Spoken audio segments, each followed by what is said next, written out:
ভাষ্য তেওঁলোকৰ তদন্তত তেওঁলোকে ইতিমধ্যে অংশ কৰিছে। আমাৰ তদন্তৰ কাৰণে তেওঁলোকে সেইটো আমাক জনাব। কেপ্টেইন দুজনৰ ভাষ্য সেইটো ছিংগাপুৰৰ আইন মতে তেওঁলোকে তদন্ত ভাষ্য গ্ৰহণ কৰি যথাসময়ত আমাক দিব। অসমত ইতিমধ্যে বিভিন্ন বিহু সমিতিক আমন্ত্ৰণ জনাইছে আৰু কেইবাগৰাকী ব্যক্তিক এতিয়ালৈকে মাতি আছে। তেওঁলোকৰ পৰা কেনেকুৱা ধৰণৰ তথ্য তদন্তৰ কাৰণে যিসকল লোকৰ ভাষ্য লাগে আমি সকলোকে মাতিছোঁ আৰু তেওঁলোকৰ ভাষ্য লৈ থকা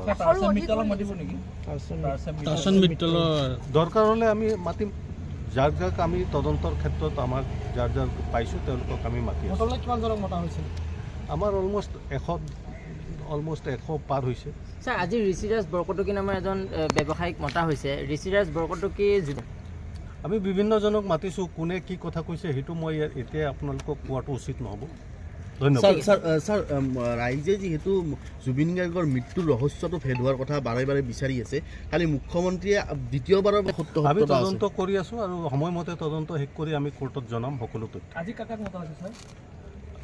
নাম মই ইতিমধ্যে কৈছোঁ যাক যাক দৰকাৰ আছে ইনভেষ্টিগেশ্যনত আমাৰ ইনভেষ্টিগেটিং টিমে মাতে আৰু সেইমতে মতা হৈছে। গম পাব এটা কথা ওলাইছে ব্লেকমেইলিঙৰ কি ওলাইছে সেইটো কথা মই এই মুহূৰ্তত মন্তব্য কৰাটো উচিত নহয়। মই ইমানেই ক'ম যে তদন্ত আমাৰ ভালদৰে চলি আছে আৰু যিটো সময়সীমা আপোনালোকে গম পাইছে সেই সময়সীমাৰ ভিতৰত আমি তদন্ত সম্পূৰ্ণ কৰিম। ধন্যবাদ। আমি যোৱাকালি ছিংগাপুৰ পুলিচৰ পৰা আমাৰ মিউচুৱেল লিগেল এছিষ্টেঞ্চ ৰিকুৱেষ্ট যিখিনি পঠিয়াইছিলোঁ তাৰ ভিতৰত আমি এটা ভাল পজিটিভ ৰেছপন্স পাইছোঁ আৰু তেওঁলোকে আমাৰ ৰিকুৱেষ্ট মানি কিছুমান তথ্য আমাক দিছে। যেনেকৈ তেওঁলোকে যিটো টক্সিক'লজি এক্সামিনেশ্যন কৰিছিলে সেই টক্সিক'লজি এক্সামিনেশ্যনৰ ৰিপৰ্ট পাইছোঁ। আমি পষ্টমৰ্টম ৰিপৰ্টৰ ফাইনেল তেওঁলোকৰ অপিনিয়নটো পাইছোঁ